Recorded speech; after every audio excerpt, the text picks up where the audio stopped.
problems. In particular, we are interested in solving combinatorial optimization problems. And these are problems where you have a cost function, usually sum over local terms, and it's defined on n bit strings. Each bit is either plus or minus 1. And the goal is to find a bit string z star such that the cost is maximized. Now, these problems are very important. I don't need to tell you this because they're everywhere. They have many real-world applications, such as route planning, resource allocation, portfolio optimization. Now, given their importance, it is a very big open question whether there is any convincing quantum advantage in solving them. Now, in this talk, I will share some theoretical and experimental evidence that there is hope for quantum advantages in optimization with NISQ-friendly algorithms. I'll start with a concrete example, the max cut problem. And this is a problem where, given a graph, you want to find a bipartition of vertices that cuts the most number of edges. And the cost function can be written as a sum over edges, where each edge contributes 1 if the bits disagree, and 0 if they agree. So it's not hard to see that with a very naive random guessing algorithm, you can guarantee that you can find a cut that is half the size of the maximum. And this actually was the best algorithm with a provable guarantee for decades until seminal work by Gomez and Williamson in the 90s. There they show that the semi-definite programming algorithm is able to guarantee a worst-case approximation ratio of at least 0.878. And this is the current state-of-the-art for the worst-case guarantee for max cut. Now, we're interested in how quantum algorithms might perform on these problems. And for that, we'll consider the quantum approximate optimization algorithm, or QAOA. And I'll briefly just review this. The idea is to assign a qubit to each bit variables and initialize them in the so-called plus state. And we then apply alternating layers of unitaries, the first being the evolution under the cost function. The second is single qubit X rotations. And we apply these operations with some free parameters, gamma and beta. And then we measure the quantum state in the computational basis. You get a bit string. And the hope is that if you choose the gamma and beta parameters well, you can try to maximize the cost function value measured. The QAOA is attractive because it is one of the simplest algorithms you can write down, and thus it is very friendly for NISQ implementations. Furthermore, the QAOA is very quantum because one cannot actually classically sample from the output distribution, even at p equals 1, under reasonable complexity theoretic assumptions, similar to sort of in flavor to the recent supremacy experiments. And finally, an important property is that the QAOA actually monotonically improves in performance as the depth increases. And you can guarantee, actually, you can recover the maximum, you can find a maximum as depth p goes to infinity. However, the proof of this last fact relies on a reduction to the adiabatic algorithm and might naively require p to scale exponentially, where in reality, you could potentially get there much faster. And when the QAOA was first proposed in 2014, it was exciting because one can actually rigorously prove performance guarantees of this quantum algorithm using the so-called subgraph picture. And as an example, consider max cut on 3 regular graphs. And here's the cost function. And if we consider the lowest depth QAOA at p equals 1, the performance can be evaluated by independently summing for each edge, where each edge contributes a term that looks like this. Now, in the Heisenberg picture, this term can be understood by looking at the subgraph formed by including all the nodes from at most distance p from the edge. So for a 3 regular graph at p equals 1, there are only 3 types of subgraphs that the algorithm sees. And for example, if you look at the edge between node 3 and 4, you only see that correspond to a subgraph of type 2, and the edge between 8 and 14 correspond to a subgraph of type 3. Now, what this means is that if you're given a 3 regular graph, no matter how large it is, you can efficiently iterate through all the edges and classify them according to the subgraph types, and then you can evaluate the performance of the QAOA without actually having access to a quantum computer.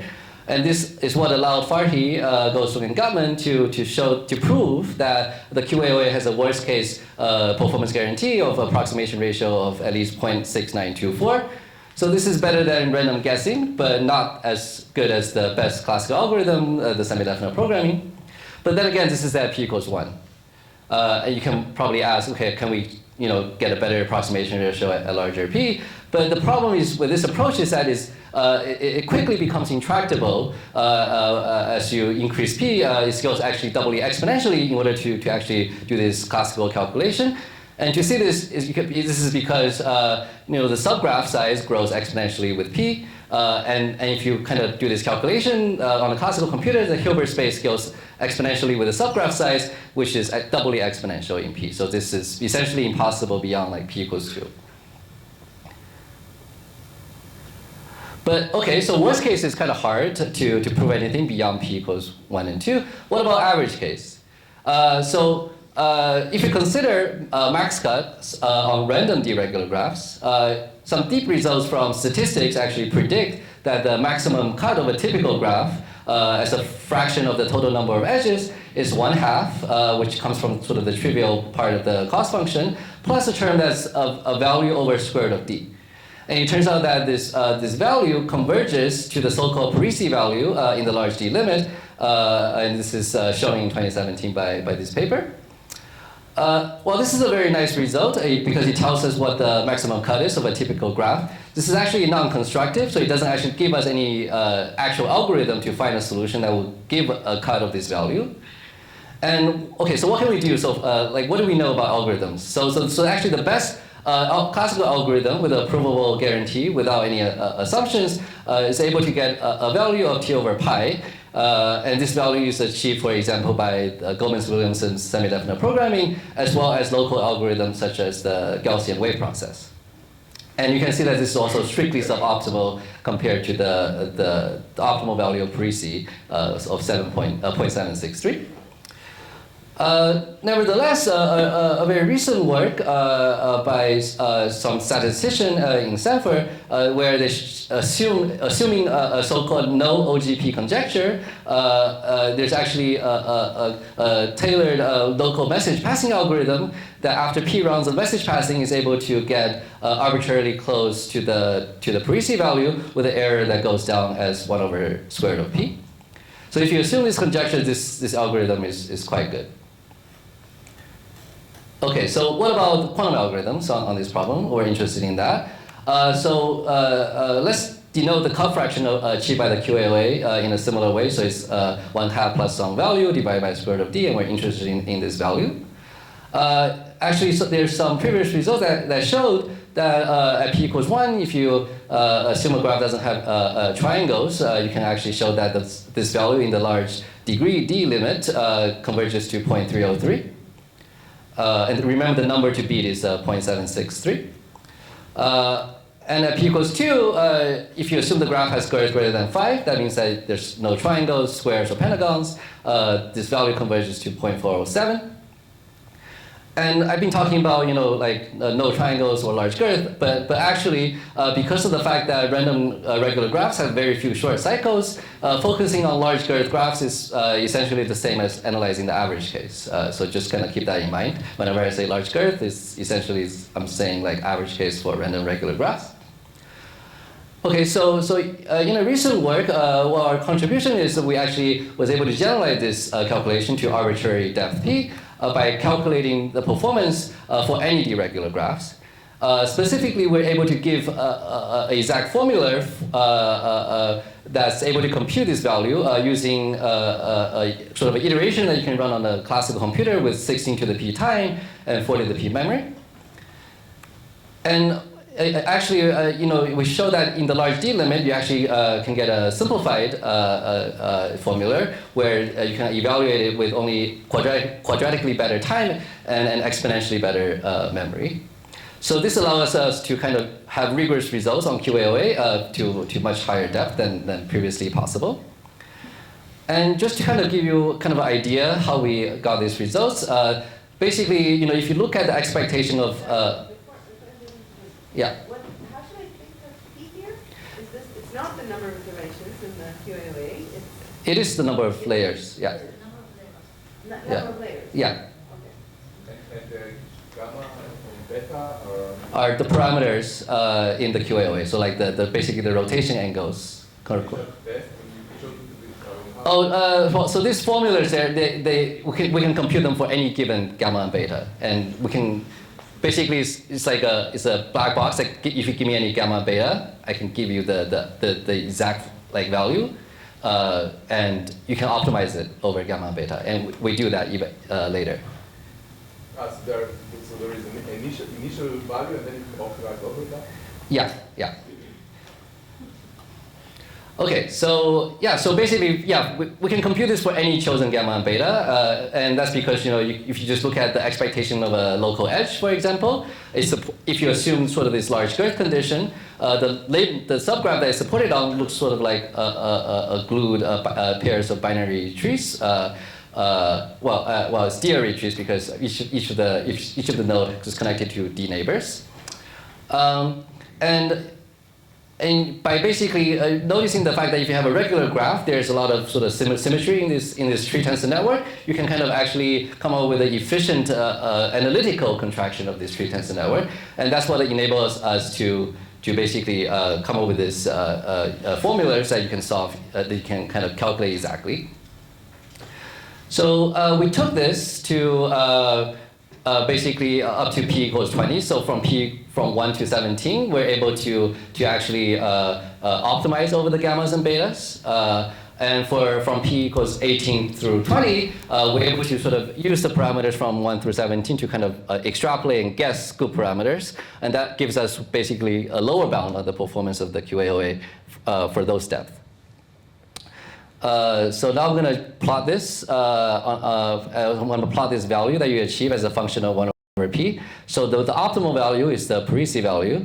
And as you can see that at p equals 11 is able to cross this threshold, 2 over pi, which, as I mentioned before, is the best proven performance of any assumption-free classical algorithm. So if you kind of discard any assumption, we currently have a quantum advantage against basically any known classical algorithms.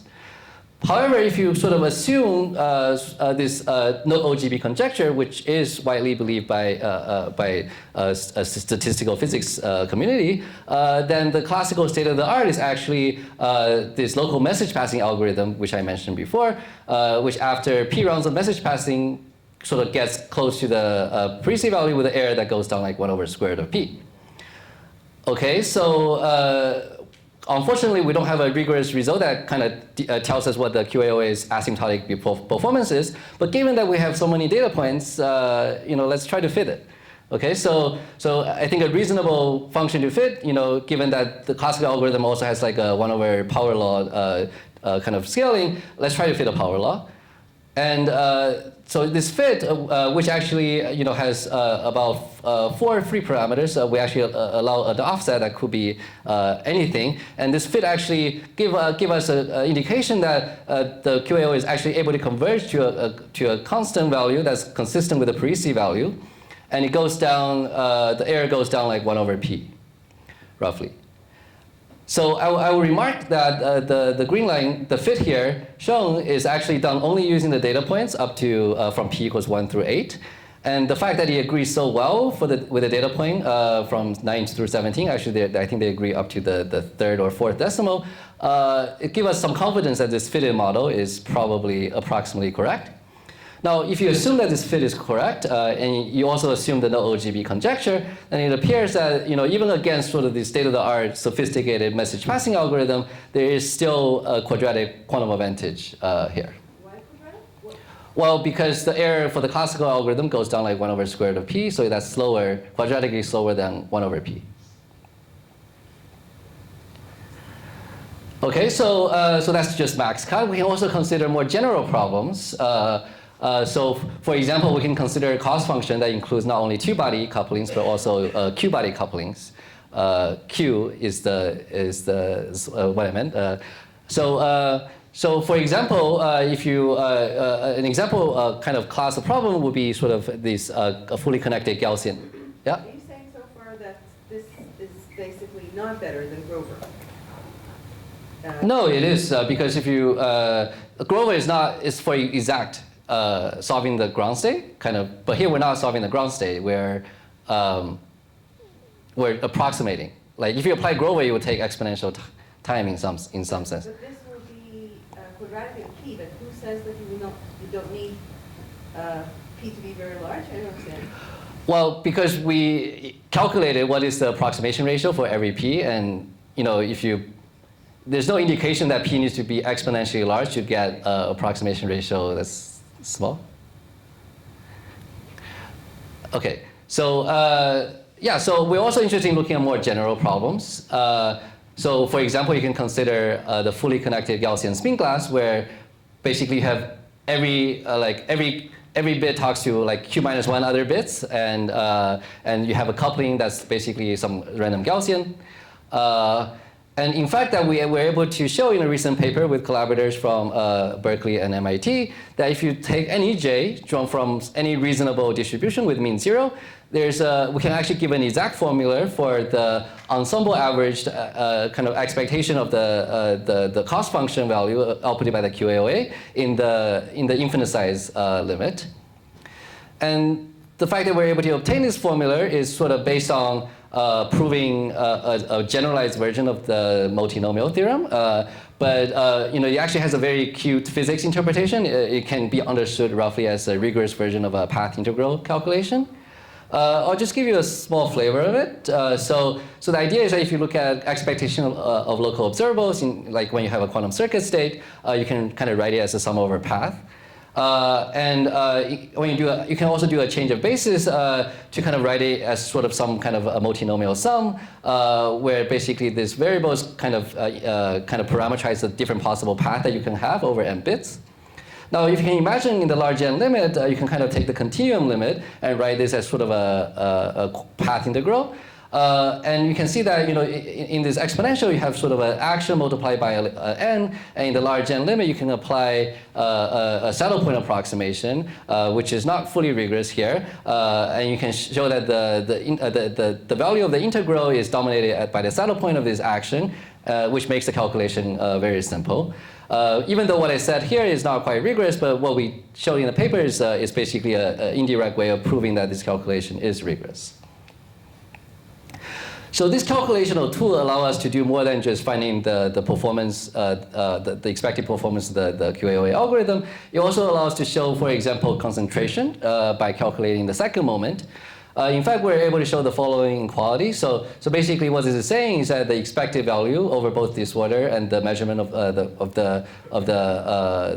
the quantum state of the cost function squared is equal to the square of the expectation. And what this implies is actually two types of concentration.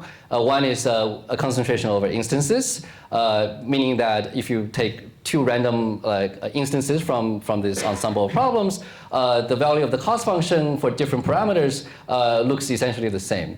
And what this kind of implies is actually you can reuse optimized parameters for one instance that maybe you work hard to get for other similar instances from the same ensemble. And furthermore, what this shows is that the measurement outcome is also concentrated, meaning that if you kind of draw random strings from a typical instance, when you apply the QAOA to it, the value will concentrate at the average as well. Yeah, so this is what I just said. You can reuse optimized parameters. And this is also kind of surprising because this is true, this concentration is true even in a non-local regime. So previously there are some concentration results which kind of come from the fact that if you have a bounded degree like graph and you have low depth, the light cone of like sort of local observables is sort of small. But here, this is true even when you have a fully connected model. So that's sort of kind of surprising. Even in this non-local regime, you have concentration. Okay, so I'm going to just quickly skim. So just summarize, this is the end of my theory part. We were able to show that rigorous analysis of QAOA to high depth is possible. We're able to show some advantages of this algorithm over the state-of-the-art classical algorithm. There's actually another recent paper I would like to point out by Semi Bulipning and Ashley Montanaro that also gave evidence for a polynomial advantage in solving random case set. And we're able to also show concentration even in a non-local regime. So all of this so far is about noiseless, sort of ideal, like theoretical evaluation of the QAOA. And the question is, can we observe any speedup in noisy experiments? So that's the second part of my talk. I will now tell you about a Rydberg atom experiment in my PhD group, Misha Lukin's group, where we explore quantum optimization speedups. So the problem we focused on there is something called the maximum independent set problem. There, the idea is that if you're given a graph, you want to find independent sets, which are subsets of nodes where no edges exist between pairs. And as you can tell from the name of the problem, you want to find the largest possible independent set. And this problem is NP complete, and it has many applications in real-world problems like traffic optimization, network designs, etc. And to try to solve this in the quantum setting, we need to first encode the problem. So you can actually encode the MIS problem as finding the ground state of the following cost function. And this cost function has two parts. The first part basically counts the number of nodes that's in the one state. And then the second part basically checks if adjacent nodes between edges are in the one state, and it penalizes them by a value, energy of value u, if they are both in ones. So if you kind of think about this, if you choose delta to be negative, the ground state of this cost function is all zero, it's the trivial kind of all zero state. But if delta is between 0 and u, then it's not hard to see that the ground state of this cost function encodes a solution to the MIS problem. And you can also add a quantum driver, a non-diagonal term to this problem. And by doing so, you can try to solve this problem using the adiabatic algorithm. So the idea is that you start with delta negative, and you have the quantum driver off. And then you turn on the quantum driver. At the same time, you sort of tune delta from negative to positive. And then you end in this point where delta is between 0 and this interaction, and with omega 0, where basically the ground state of the Hamiltonian encodes the MIS solution. And this algorithm works as long as the overall time scale of this algorithm, the adiabatic runtime, is much larger than the minimum spectral gap square. So this is a well-known fact. Now, if you look at this quantum Hamiltonian where we encoded the problem, and you can actually see that for those of you who are familiar with Rydberg atoms, this is very similar to the Rydberg atom Hamiltonian. But the only difference is that the interaction here is basically couples nodes on arbitrary graphs. And it's not limited by geometry. So if we kind of restrict our geometry of the graph, we can potentially solve this problem in a hardware efficient way with Rydberg atoms, and that's sort of this proposal that we have, which I'll show now. So the idea is that if you kind of restrict your MIS problems, not on general graphs, but only to something called unit disk graphs. And this unit disk graphs are graphs where you place the nodes on some kind of two-dimensional plane, and you have an edge connecting any two pairs of nodes within unit distance. And this problem, even though despite the restriction of the geometry, is actually still a very useful problem. It appears in wireless network design problems and facility placement type problems. And it also has been shown that even with this restriction, the MIS problem on these graphs is still NP complete. And as I mentioned before, this problem seems to be efficiently encoded by the Rydberg blockade. And this is the Rydberg the Hamiltonian of the Rydberg atoms, where basically you have a single qubit terms that correspond to laser coupling of the ground and Rydberg levels of an atom, and then you have an interaction term which is all T all, but the strength depends sort of on the distance between atoms to the inverse 6 power. So it's sort of a van der Waals type interaction. And the Rydberg blockade mechanism basically says that if the two atoms are far apart, you essentially don't see this interaction at all, and you can excite to doubly excited Rydberg states. But when they're close together, sort of this interaction quickly blows up, and it sort of shifts the doubly excited state out of resonance, and basically it forbids the simultaneous excitation of two Rydberg levels when the two atoms are close together. So this exactly sort of encodes our MIS problem, like I mentioned before. And you might kind of worry about, okay, this is not exactly 0 when the two atoms are far apart. So like does this 1 over r to the 6 tail actually could it play a role? In a separate paper, we actually show that even including this 1 over r to the 6 tails, you can actually encode any NP problem as an arrangement of Rydberg atoms in 2D. So okay, what's the experiment going to be like? So the idea is you generate some unit disk graph. For example, this is an example that we tried. We basically put nodes randomly on a 2D square lattice, and then we have the blockade radius to cover both the nearest neighbor and the next nearest neighbor. So this is a non-planar graph actually. And this is an example maximum independent set on this graph. And the idea is that you basically use tweezers to place atoms at the location of the nodes on this unit disk graph, such that, and you tune sort of the distance so that the blockade radius exactly covers what I said, the nearest neighbor and the next nearest neighbor. So basically the Rydberg blockade kind of encodes the graph instance that you care about. And now the idea is that you couple the ground level and the Rydberg levels of all the atoms with a laser with Rabi frequency omega and delta, and you tune these laser parameters in such a way so that you start with a Hamiltonian whose ground state is all 0 state, which you prepared, and you end up in a Hamiltonian where the ground state encodes the MIS solutions. And indeed, when we try to do this, we measure, we indeed found basically Rydberg excitations in locations that correspond to a maximum independent set.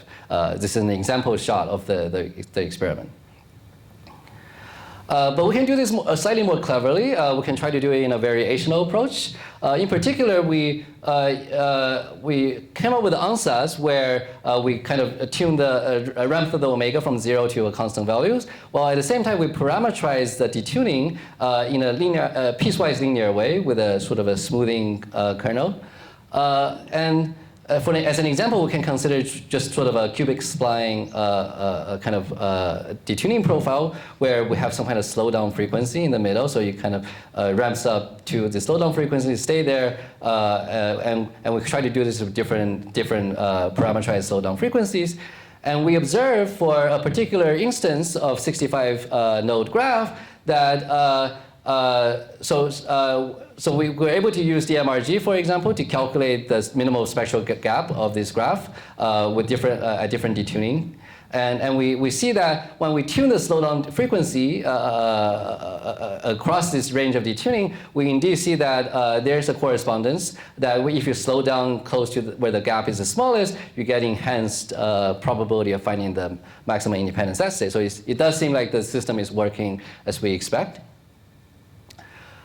And we try to do this more systematically. We have a more, we optimize over more parameters, for example, and this is an example outcome of applying this algorithm to a 179 node graph. And what I'm plotting here is the approximation ratio of the outcome that we found. And basically we see that this variational approach did indeed improve the performance, because if you just use sort of a naive linear ramp of the detuning, you get a performance in blue that's worse compared to an optimized detuning ramp with this piecewise linear ansatz. And we are able to see improvement up to around effective depth of p equals 10. So here the effective depth is essentially the overall evolution time divided by the Rabi frequency that kind of correspond to the average number of spin flips that you can possibly have in the algorithm. And we can kind of compare this to another recent Google experiment on the QAOA, where they were kind of looking at something that's much smaller size, and they were only able to, I was also involved in this, we were only able to see improvement up to a depth of p equals 3. So we can see that for these more analog platforms where the problems can be encoded very efficiently, it seems like we can actually push the algorithm to much higher depth without degrading the performance. Now this is just one instance. How does this compare? How does this compare to classical algorithms, for example? So what we did is we looked at many instances and we benchmarked it against a classical algorithm called simulated annealing. And the choice of simulated annealing is because it's very powerful, and it also is a general purpose classical optimization algorithm that's sort of agnostic to the specific problem that you have at hand, and that's sort of similar to the quantum adiabatic algorithm, because we're also not exploiting very much the fact that we have a very specific problem with a limited geometry. So here's an example comparison result on 4 different graphs. So different colors here correspond to different graphs. And the experimental data from the quantum algorithm is shown in these solid circles. And the simulated annealing data is just shown in the solid lines. And as we can see that they actually have somewhat comparable performance, at least in sort of this low depth regime. And they're somewhat actually competitive in this regime as well. But between these 4 different instances, we also see very different behaviors. For the green and gray instances, for both the experiment and the simulated annealing, it seems to be able to get to the ground state relatively quickly. But for these purple and gold instances, the simulated annealing seems to be sort of trapped at some plateau for a very long time. And keep in mind that on the x-axis this is a log plot, a log scale, so this is actually over a very long range of time. And if you kind of look at where this plateau, the value of this plateau, you actually correspond to an approximation ratio that's just 1 off from the maximum independent set. So basically, what's happening here in the classical algorithm, you're trapped in a local minimum that's exactly just 1 node away from the maximum independent set. So it seems like there's actually a huge variability between different instances, and there also seem to exist sort of these hard instances where simulated annealing is trapped in local minima. And we can kind of see this more clearly if you don't look at approximation ratio, because here the quantum algorithm seems to doesn't do so well either. But if you look at something like the Hamming distance to the solution, so this is basically how many bit flips you need to flip to get from what you output from the algorithm to the true ground state, you see that for one of the hard instances, the quantum algorithm actually is able to outperform simulated annealing by quite a lot. And we also see this similarly in the probability of finding the MIS ground state. And it's very interesting that there's so many variabilities in the instances, and for these hard instances, only sometimes is this variational quantum adiabatic algorithm is able to do better than simulated annealing in finding the exact MIS solution. So why is that? So we looked into this a bit more. And we came up with actually something called, we call hardness parameters, because what happens is that, if you try to understand what happens in simulated annealing dynamics, it's basically a random walk in some sense between valid independent sets of the graph. So this is, kind of, you can think of this as like the Hilbert space in some sense. Each individual node corresponds to a valid independent set, and edges are connect nodes which are allowed transition by simulated annealing. And for most of the nodes, they are kind of suboptimal. There's independent set that's just 1 off the maximum. Only a very small number of them are connected to the true ground state, the maximum independent set.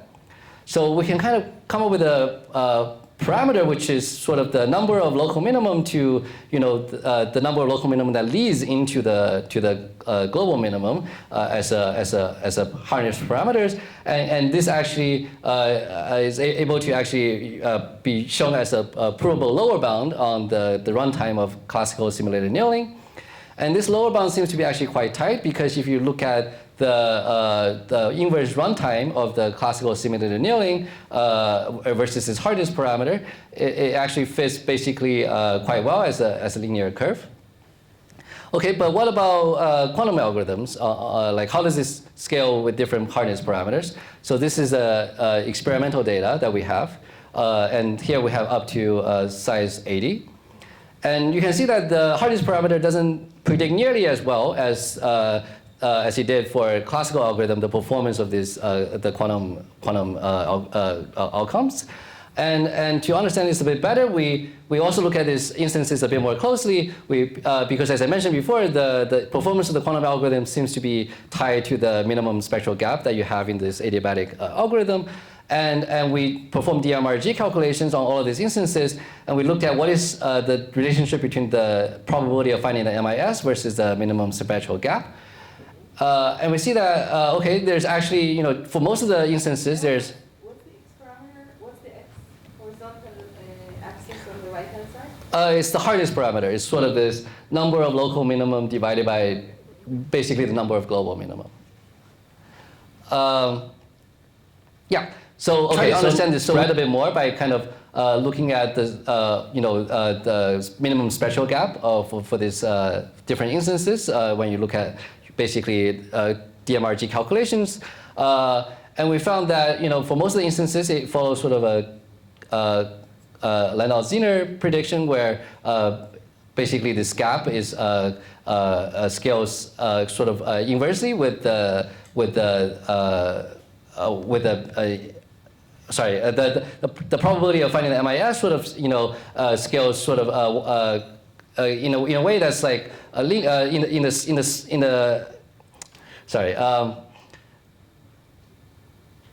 well, okay, so for most of this data, it basically is fitted quite well by Landau-Zener prediction, which is the formula here with some fitted parameters. But for some of them, there's deviations. And one thing to note is that for a lot of this spectral gap, they're actually smaller than inverse of the total runtime that we have in the quantum algorithm. Because our quantum device is limited in coherence time, so we only see like reasonable data up to, say, depth 32. So if you kind of color these other instances with smaller spectral gap with this like hollow nodes and the other ones with solid nodes, you can kind of see a bigger separation between the two sets of data. And the idea why we want to do this kind of a distinction is because when the gaps are too small to resolve during our limited evolution time, that's kind of coming from the energy time uncertainty principle, we're unable to really optimize very well with this variational quantum adiabatic algorithm. So now if you actually do the fitting of this quantum data, either basically including all of the data points or excluding the ones where the gap are too small, you kind of get two different curves. And what we call is that for the curves where we kind of exclude the data where the spectral gap is too small, we call this basically instances where we're able to reach sort of a deep circle regime where we're able to resolve the minimum spectral gap. There we see that the runtime sort of scales more favorably with the hardness parameters compared to simulated annealing. So roughly speaking, it's a power of 0.63 versus a power of 1. So that's like super linear, but near quadratic in some sense. And the takeaway is that even with this very noisy experiment, we're able to sort of observe by kind of going for very hard instances and limiting ourselves to only the instances where we're able to reach the deep circle regime, that there seems to be a superlinear speedup for the quantum algorithm compared to simulated annealing. So in summary, what I have shown you is that we're able to actually perform rigorous theory analysis that QAOA can have quantum advantages over the best sophisticated classical algorithms. And even in the presence of noise, experiments using hardware-efficient encoding can demonstrate hints of quantum speedups with variational quantum algorithms. Some open questions include, for example, can we, right now, our rigorous theory is limited to basically very small depth when the the depth doesn't scale with the system size. Can we rigorously analyze it when p grows, for example, logarithmically with system size? And more broadly, can there be any super polynomial speedup in optimization? There's actually a lot of opportunities here in sort of the average case optimization problems because there's something called statistical to computational gaps, which I'm happy to talk to you guys about after in the Q&A. And finally, is there a way to better identify classically hard instances that might be quantumly easy and experimentally testable? So I hope I've convinced you that there's a lot of opportunities, both theory and experiment, to explore quantum optimization speedups. And I'm happy to brainstorm with you all and take questions.